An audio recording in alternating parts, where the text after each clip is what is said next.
So what's this basic idea that you have for your business in Fern Forest?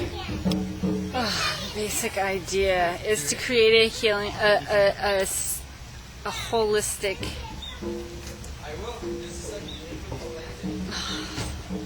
couple, and to start with the matriarchal couple, and to bring women of all walks of life together in a way that nurtures the sisterhood, so that we can then nurture other relationships as well. But starting with getting to know ourselves and who we really are as women through other women, and not looking to other things, because we can only learn from ourselves.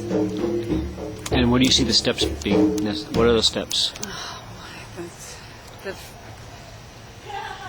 The first step is self-awareness.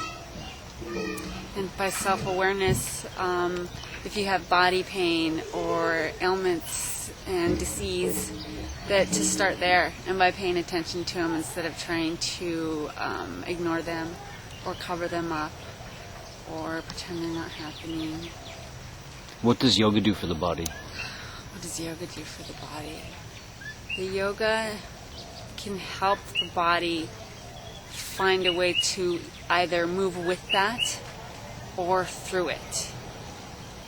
So as it's your temple, it's the thing that holds your spirit together, and so it's like your car, you want to take care of it, and maybe you have a ding here and a rust here, but it's yours and it's magical, and you can utilize it to whatever advantage you want, in with or without the ailments, and you have to get to know it first. What about this extremely necessary element of the red tent? The red tent. The red tent is so necessary because women have moon cycles, and we're either taught to have a negative connotation towards them, people send negative connotation towards them, or we feel dirty, or we just don't really know what it is. And whatever it is, whatever you know it to be, with another sister, we can nurture each other through those times. And it's a time where a lot of energy comes up, and often we use it as insecurity or fear, anxiety, but it can be utilized for magic. And once you hone in on how to take that energy and project it out in a positive way instead of allowing it to scare you, because it's really overwhelming and powerful. Nobody knows this because we're turning to our boyfriends or our, male partners who are in our lives, instead of finding the women who are also going through the same thing and maybe need to talk about it as well, and we don't know, or the women who know and can help us and guide us to rapidly advance, because that's what it is. It's a rapid growth movement every month, boom, boom, boom, boom, and we don't know what to do with it. And so I would like to not only find it for myself, but do it with others. And what will this red tent look like in a practical way? Like when you look upon it or when you visit it, what do you see? When I see it, I see not the structure itself, not the tent itself, but I see the women. And I see the women nurturing each other, and some women crying, and some women doing the holding, and women brushing each other's hair and giving each other's massages, and reading each other's stories, and just nurturing each other. And what's this magic that you speak of? Oh, I don't know. It's something I just realized that was magic. To be honest with you, I'm learning about it, which is why I want the space and to have the women around me to help me understand it. But it's powerful. It's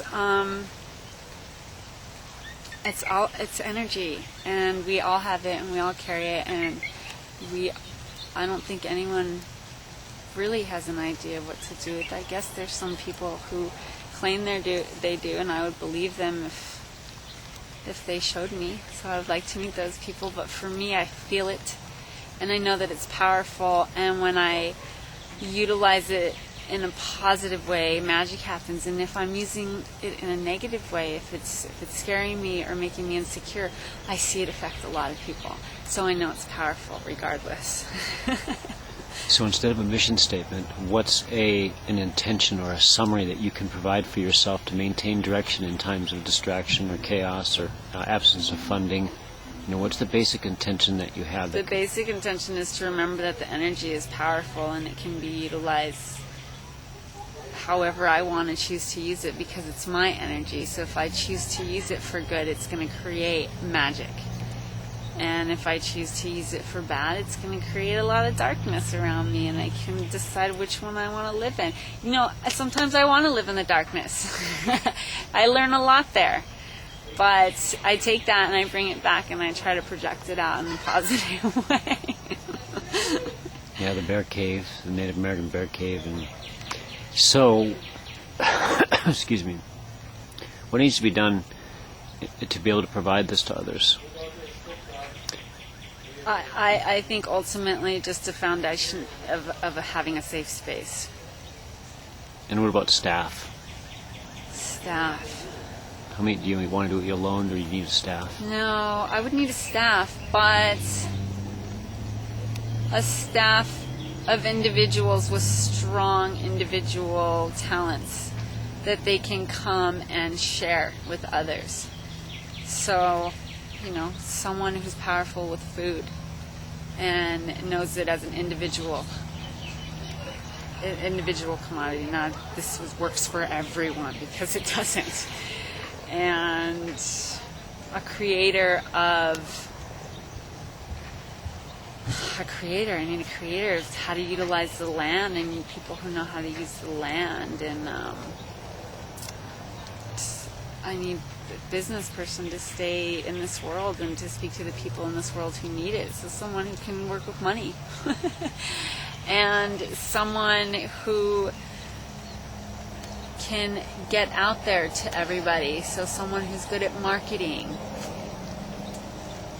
building. And what do you see when it's all set up and running well and very well funded and it's going really well? What do you see your role being? I see my role being a person who is attracted to the right people and knows how to be a delegator to bring all the right people together. So a facilitator. And what about funding? If you were to give Mother Nature a low and a high of what you really feel that you need to make the whole thing successful on a day, week, month, or year basis, what are those numbers, low and a high? What's the very minimum you need? And nature's listening.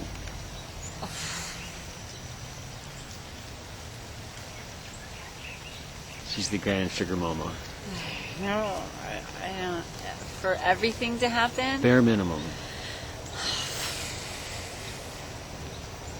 What's the bare minimum for you? Bare minimum for me. For you to be free and to do what you love. Regardless if it's alone or in a business or with a tribe or just wandering the world. I would say $5,000 a month. Okay. At the lowest. What's the most you think you can handle? Because you got a great vision and it can draw many people to you. And they can be paid well, but how many do you want to deal with, and how much money do you think you can handle? What's the max you think you can deal with? Go big. But be careful what you ask for. Or be careful how much you go for. Well, I was thinking $20,000 A month? a month. All right. And what are some of the first things you'll spend it on when it starts to come in? Oh. What are some of the priorities? I would say sustainable power, electricity on my property, and then structures for people to sleep in. What kind of structures? Tree houses and Well- little bungalows. I want lava bungalows made out of ohia and lava rocks. What else? And then I would need, I need a really good kitchen for people to be able to cook and learn in. And then I would need to bring in food, plants that grow well in the rainforest. What grows well there? South American plants I'm finding. Such as? Well, what I have right now, and I just picked up, are tomatillo trees. And apparently they grow tomatoes on them, but apparently they grow